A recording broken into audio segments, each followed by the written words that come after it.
Punch మీనర్ cinema ఎలా ఉందంటే కొంతమంది కుర్రాళ్ళు బద్ధకంతో కలిసి బతుకుతారు. తాపీగా తాగేసి కులాసగా కబుర్లు చెప్పుకుంటూ కూల్గా బతికేయాలని వాళ్ళు ఇష్టపడుతూ ఉంటారు. ఇలాంటి వాళ్ళు బరువు బాధ్యతలు దూరంగా పారిపోతారు.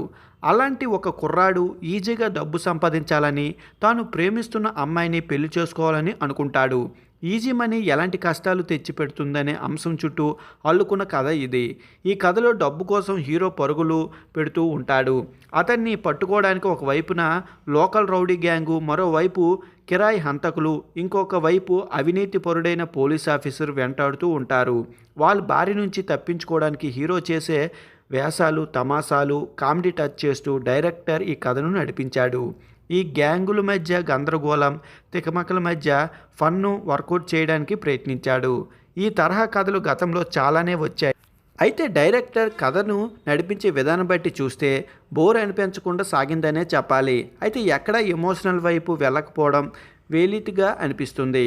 లవ్, రొమాన్స్ దిశగా అవకాశం ఉన్నప్పటికీ ఆ కోణంలోనూ టచ్ చేయడానికి డైరెక్టర్ ప్రయత్నించకపోవడం కనిపిస్తుంది. కామెడీ కూడా అంతగా పెద్దగా లేదనిపించింది. ఒక విలువైన వస్తువు కోసమే, డబ్బు కోసమే, కీలకమైన ఆధారం కోసమే ఒకరి వెనక ఒకరు పడే కథలో కొన్ని సినిమాలు భారీగా విజయాన్ని సాధించాయి. ఆ దారిలో ఈ కథను పరిగెత్తించడానికి డైరెక్టర్ చేసిన ప్రయత్నాలు కొంతవరకు మాత్రమే ఫలించాయి అనిపించింది. రాజ్ తరుణ్, అజయ్ ఘోష్ తదితరులు తమ పాత్రలకు న్యాయం చేశారు. లవ్ అండ్ రొమాన్స్ ఎమోషనల్కు అవకాశం ఉంది కూడా. వాటిని దూరంగా నడిపించిన కథ ఇది. పూర్తిగా కామెడీ మాత్రమే నమ్ముకొని చేశారనిపించింది. అయితే ఆ కామెడీ విషయంలో మరింత కాస్త జాగ్రత్త తీసుకుంటే సినిమా వేరేగా ఉండేది. వినోదానికి అవసరమైన అన్నీ కుదరకపోవడం వలన ఒక మాదిరిగా అనిపిస్తుంది. కామెడీ వర్కౌట్ అవ్వలేదు అనిపిస్తుంది.